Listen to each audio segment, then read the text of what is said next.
Hello and welcome to another episode of Our Story, 250 Years of the United States of America. We are now entering our fourth full week of the show, and the feedback so far has been very kind and awesome. I'm glad to hear that everybody who is listening is enjoying the show. If you have heard this show before, you know the drill. And if you are new here, welcome aboard. This show goes year by year looking at the 250 years of American history, telling a linear story from the founding to the modern day. Now let's get into the episode.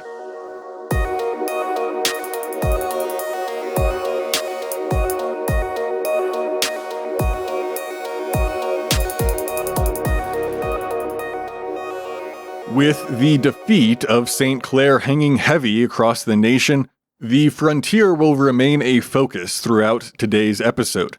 In spring and into summer, Congress is active passing new legislation, and we'll be taking a look at some July 4th celebrations from across the Union. Welcome to 1792 in America.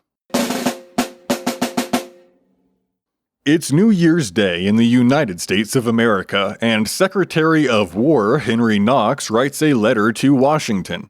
The frontiers require protection, he says, and ought to have it amply imparted to them in the present moment.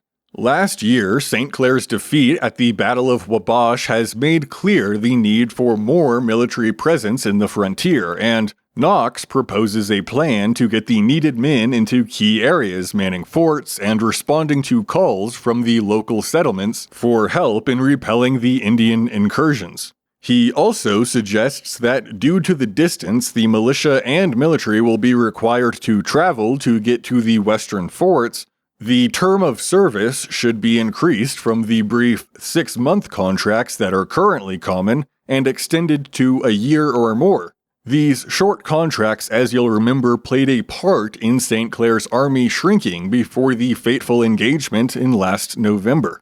The unprecedented defeat looms heavy this year, and as we'll see, major actions are taken to address the failure and try to prevent future disasters of the kind. Now, a flurry of legislation occurs early in this new year. Last year, Virginia's legislature consented to Kentucky's separation, stipulating that Congress must admit Kentucky by July 4th of this year. Settlers in the Kentucky region of Virginia have sought statehood for years to better address their needs, particularly protection from native raids. On February 4th, the United States Congress passes the act admitting Kentucky into the Union, and it's signed into law by President Washington shortly after, with the effective date set as June 1st.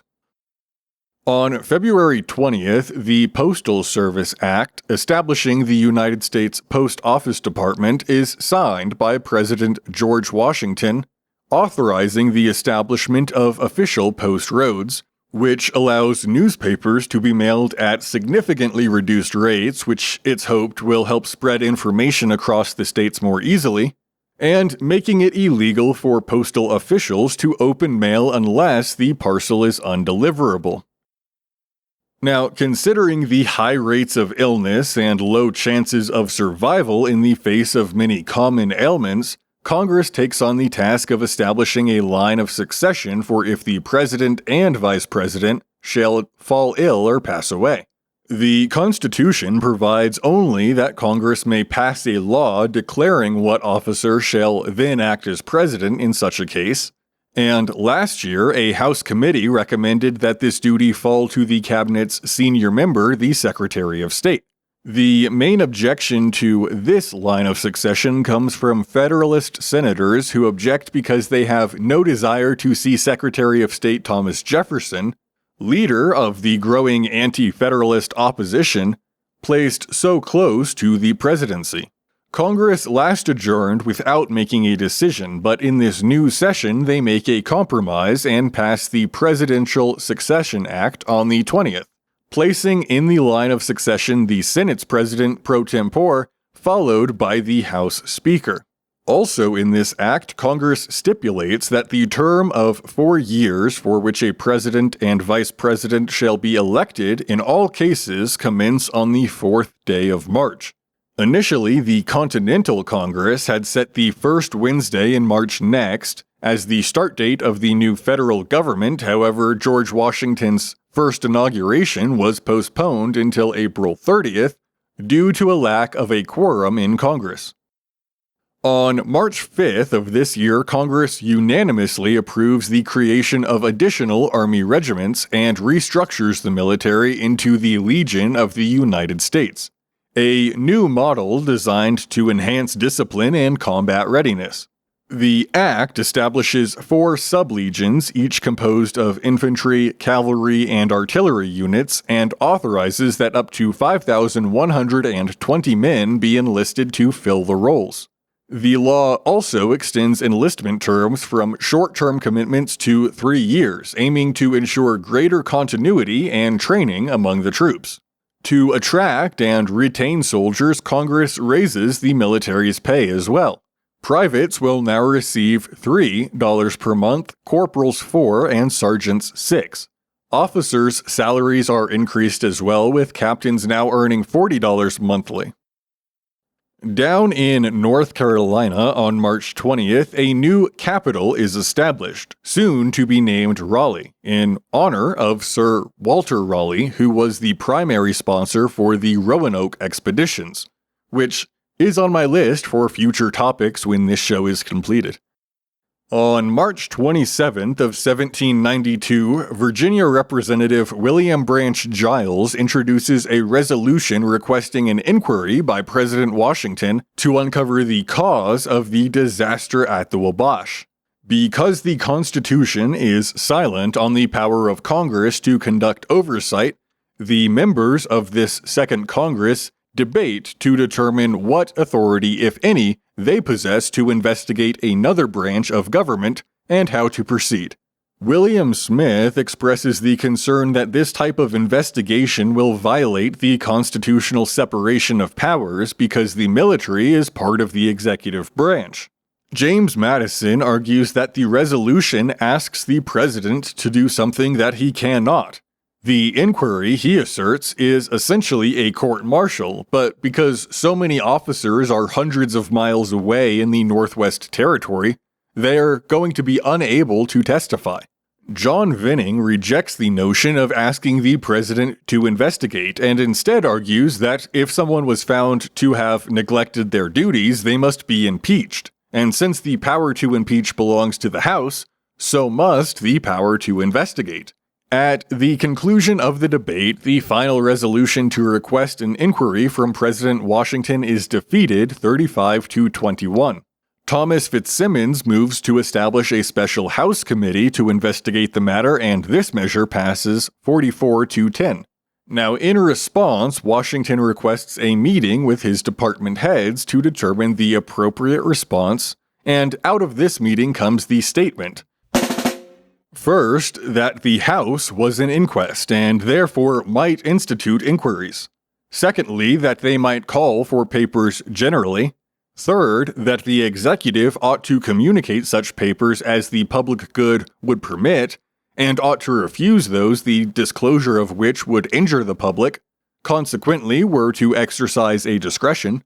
Fourth, that neither the committee nor House had a right to call on the head of a department, who and whose papers were under the president alone, but that the committee should instruct their chairman to move the House to address the president.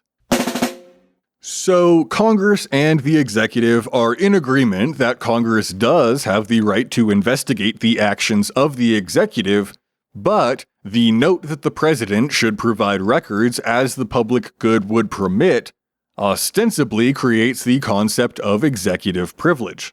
This is the first time the legislative branch has investigated the executive, and over the coming months they seek documents from the War Department and take sworn testimony from Henry Knox, General Samuel Hodgson, and General Arthur St. Clair himself. To fast forward a little bit, the committee eventually unanimously clears St. Clair of wrongdoing and finds that the main cause for the crushing failure was the delays in getting adequate supplies and materials as a result of mismanagement and neglect by those responsible, and a lack of experienced and well-trained troops. On April 2nd, the Coinage Act is passed, establishing the United States Mint and authorizing the $10 eagle, $5 half eagle, $2.50 quarter eagle gold coins, as well as the silver dollar, half dollar, quarter dime, and half dime.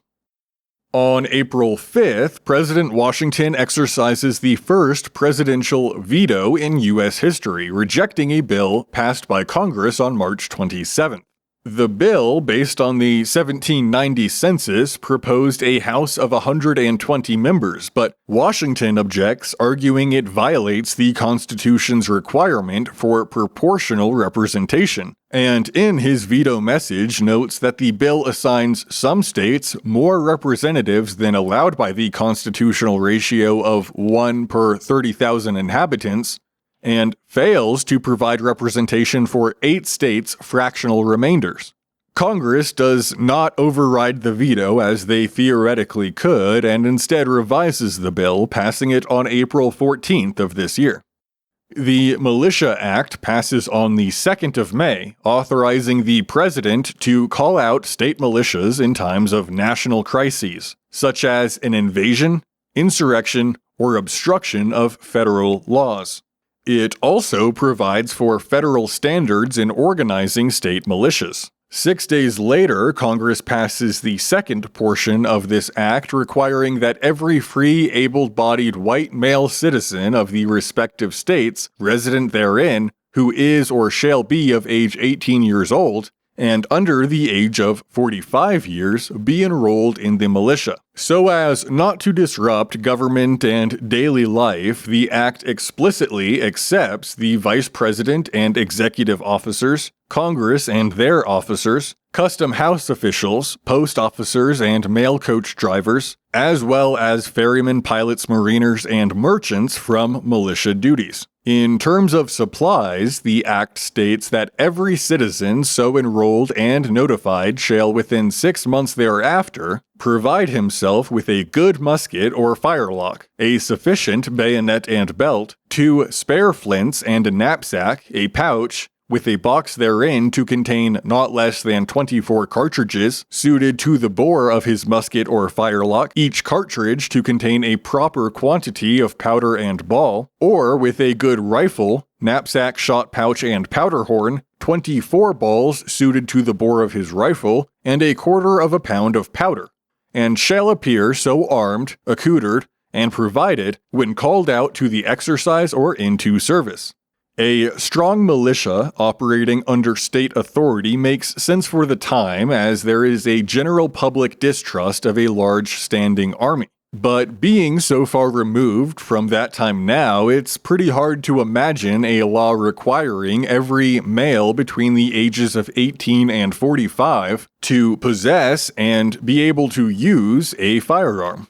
Another provision in this act states that if any person, whether officer or soldier belonging to the militia of any state and called out into the service of the United States, be wounded or disabled while in actual service, he shall be taken care of and provided for at the public expense. It goes without saying that being prepared in the case of foreign invasion is a popular policy, and the increasing frequency with which Indian tribes clash with settlers has made the militia's formation a pressing concern. Shays' Rebellion had first convinced many Americans that the federal government should be given the power to put down rebellions within the states, and the inability of the Continental Congress under the Articles of Confederation to respond to this crisis was a motivating factor for the overhaul of the government and the drafting of a new federal constitution. So including that the militia is to be directed by the president to call forth such number of the militia of any state or states as may be applied for, or as he may judge sufficient to suppress insurrection, affirms that should such another crisis emerge, the government will have the authority and manpower to order a response. Outside of this refining of the citizen militia, there's also new leadership selected for the Legion of the United States. Washington nominates Anthony Wayne as Major General to command the Legion on April 11th, and the Senate confirms this nomination the next day. On the 13th, Anthony Wayne accepts command of the army and is summoned from his Pennsylvania farm to lead these forces against Native American forces in the Northwest Territory.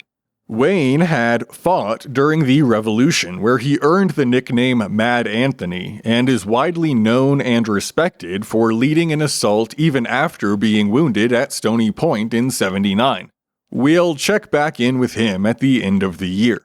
Arthur St. Clair officially resigns his commission as Major General on May 1st. Now, let's backtrack just a little and discuss an event that's known to history as the Panic of '92. In March, the Bank of the United States, which was chartered by Hamilton last year, faced a 34% drop in cash reserves from December of '91. This prompted the bank not to renew a quarter of all 30-day loans, which in turn forced borrowers to sell securities in order to repay their debts.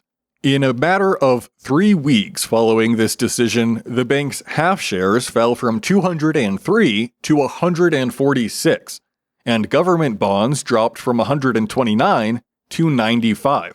As a knock-on effect, the Society for Establishment of Useful Manufactures, which is a state-sponsored corporation looking to form an industrialized planned city, sees its stock fall from 136 to just 30 in 1 month.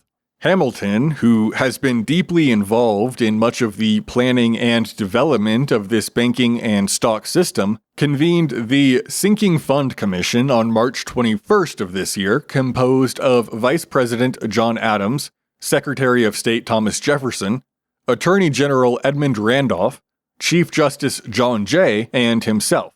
The commission debated the use of open market purchases to stabilize securities prices. Initially, Jefferson and Randolph opposed, and Jay was absent, causing a deadlock. But by March 26, Randolph aligned with Hamilton, and the commission authorized $100,000 in securities purchases. On April 16th, Hamilton authorized an additional $150,000 in purchases, instructing the U.S. debt securities to be lent at a 7% penalty rate to prevent further market collapse. That catches us back up to today, as in May, these actions restore market stability and successfully avert a broader economic crisis. This chaos, however, prompts brokers to formalize trading rules along the lines of a medieval guild: self-contained, membership-only, and self-policing. On May 27th, 24 brokers and merchants sign an agreement under a buttonwood tree at 68 Wall Street, stipulating that signatories trade only with each other at a fixed 0.25% commission rate, eliminating unregulated auctioneers and fostering trust. Outsiders can still do business with brokers, but at their own risk. Hamilton's interventions and this buttonwood agreement lay the groundwork for the New York Stock Exchange, formalizing securities trading and stabilizing the financial system.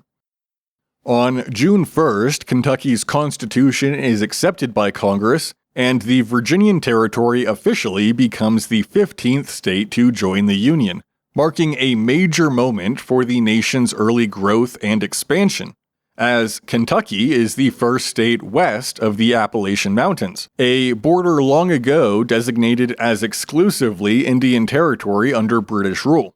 Just 3 days later, Isaac Shelby is inaugurated as the first governor of the state. On July 4th, the signing of the Declaration is celebrated for the 16th time, and in major cities, the public gathers for orations that tell the story of patriots breaking the chains of British rule, remember the fallen soldiers who fought in the Revolution, and look optimistically toward the future. One such event is held at William and Mary College in Virginia, where the president of the college joins the students in hearing the words, "What friend to liberty? What friend to triumphant virtue? What friend to human nature does not acknowledge this to be a day, the most eventful in the annals of mankind? Let us welcome its glad return. Let each freeborn child of Columbia Hail to the sun whose circling ray revolves once more the happy day that gave our nation birth. The voice of gratitude, the voice of nature demands it, nor will Americans disobey these pleasing calls. Another poetic oration in Boston recalls, that Britain first unsheathed the sword, while the memory shall recollect the tongue dare not deny, that we exhibited patience under oppression, her own statesmen acknowledged. Her Chatham and Camden with anxiety observed her measures. With all the charms of eloquence they pled in our behalf, but at that infuriated moment eloquence had lost her charms. The feeble voice of petition could not ascend the summit of her empress throne. Thus situated, in 1776 Congress pronounced the Declaration of Independence. Our pen, like a thunderbolt in an instant shook her court. From its language was she convinced that within the American vein thrilled a spirit too ardent for her to control, a spirit which would burst the firmest walls of imprisonment. July also sees another milestone in the development of the nation. On the 31st, the cornerstone is laid for the U.S. Mint, which is under construction in Philadelphia at 7th and Filbert Street.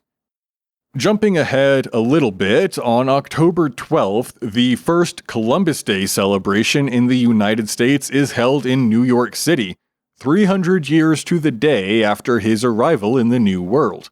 The next day, in the territory of Columbia, the cornerstone of the United States Executive Mansion, later to be known as the White House, is laid. As preparations began for the new federal city, a competition was held to find a builder for the president's house.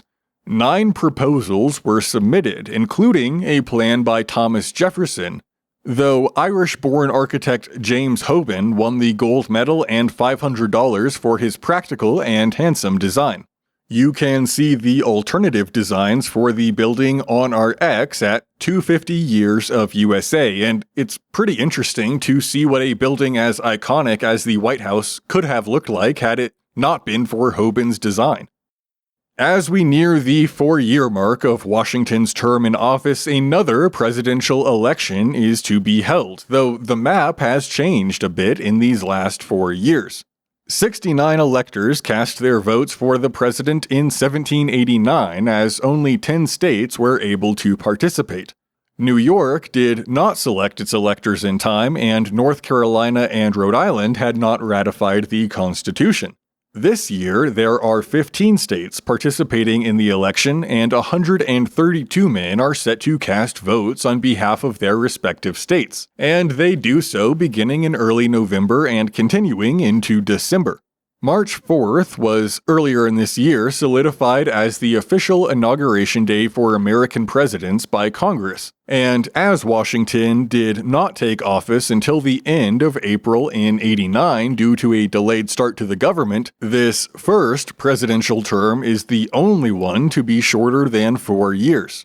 Since the last election, the Federalists and the Democratic Republicans have emerged as distinct factions with alternate views on governance. And despite his expressed desire to retire, Washington is encouraged by both groups to retain the office of the president and bridge the divide.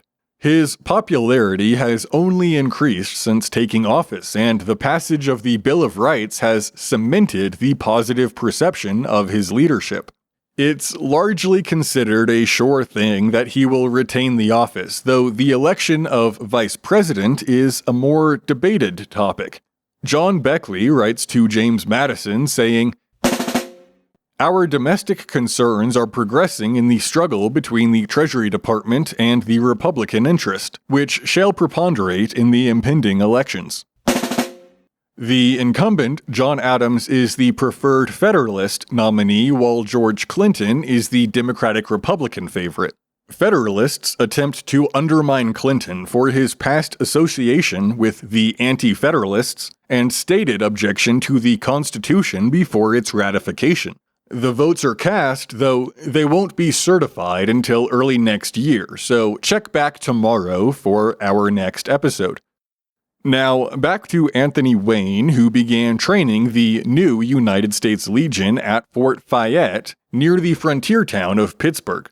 Pittsburgh, however, like many frontier towns, thrives with vice. Wayne called it a frontier Gomorrah, and wants to avoid the distraction, so he opts to move his troops 22 miles down the Ohio to a place he named Legionville. And it is here, as the Legion camps for the winter, that Wayne implements a rigorous training program. War Secretary Knox had stated that another conflict with raw recruits is to be avoided at all means, and in agreement, Wayne provides all of his officers down to a company level with a copy of von Steuben's Blue Book drill manual and instructs them to use it until the Legion is familiar with close order drill, which he hopes will prevent the troops from breaking and running on the battlefield. If you're new here or you haven't checked it out already, on our Rumble and YouTube we have the entire audiobook of the Blue Book in case you are interested enough to listen to it. He instructs the men on the construction and placement of field fortifications, and the troops of the Legion learn to better handle their muskets and use bayonets. Wayne stresses the importance of individual marksmanship, something that the Army has historically neglected due to the high cost of powder. Wayne also gives each sub-legion distinctive colors for cap ornaments and uniform facings. White for the first, red for the second, yellow for the third, and green for the fourth. By way of a few last milestones in the year, on December 8th, Hancock's successor as president of the Second Continental Congress, Henry Laurens, is cremated, becoming possibly the first cremation in the United States. It's an oral tradition, so impossible to confirm, but the story goes that upon her death, Lauren's sister was laid upstairs in the family home beside an open window, and when a cold rain hit her face, her eyelids fluttered. She sat up and recovered, going on to live for years after being presumed dead, which was in fact a common occurrence with medicine being so primitive. Whether the story is true or not, we do know that Laurens feared being buried alive, and that in his will he left the following instructions to his son. After my decease, he caused my body to be wrapped in 12 yards of tow cloth and burnt until it be entirely and totally consumed, and then collect my bones, deposit them wherever he shall think proper. This request is seen as unorthodox and perhaps even unchristian, but the family complies. In Philadelphia on December 15th, the first life insurance policy to be created in the United States is issued. Though it is viewed by some as a poor taste way to value human life, the idea is being popularized by Presbyterians as a means to help widows whose husbands don't have an estate to leave behind and would otherwise have to seek work or trade away property just to survive. Finally, on December 30th, Thomas Jefferson drafts a letter to Gouverneur Morris instructing him to lift the suspension of U.S. debt payments to France ordered on November 7th due to the French Revolution's dissolution of the monarchy, which left no legitimate authority to receive payments. Jefferson notes reports from public papers that the National Convention, formed in September, holds full authority, prompting him to authorize resumption without formal confirmation.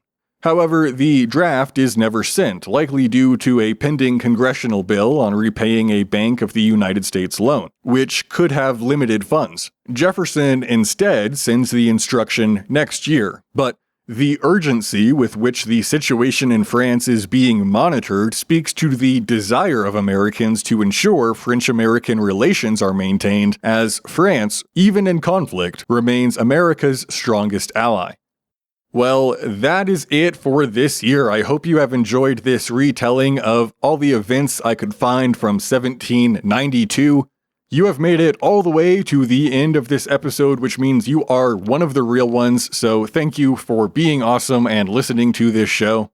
If the platform that you are listening to this show on allows you to follow or subscribe, please do. It helps out the show massively. The single most important thing that you can do for the success of this show is share it with somebody that you know, either online or in person, so that more and more people can hear the story of America's 250 years.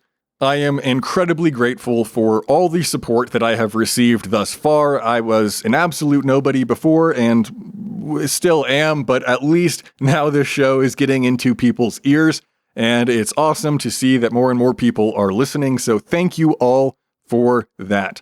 Next, in 1793, we will be looking at changes made after this second election, a shift in foreign relations, and a precedent-setting Supreme Court case that will have massive implications for the Constitution in the future. This has been our story, 250 years of the United States of America, and as always, thanks for listening.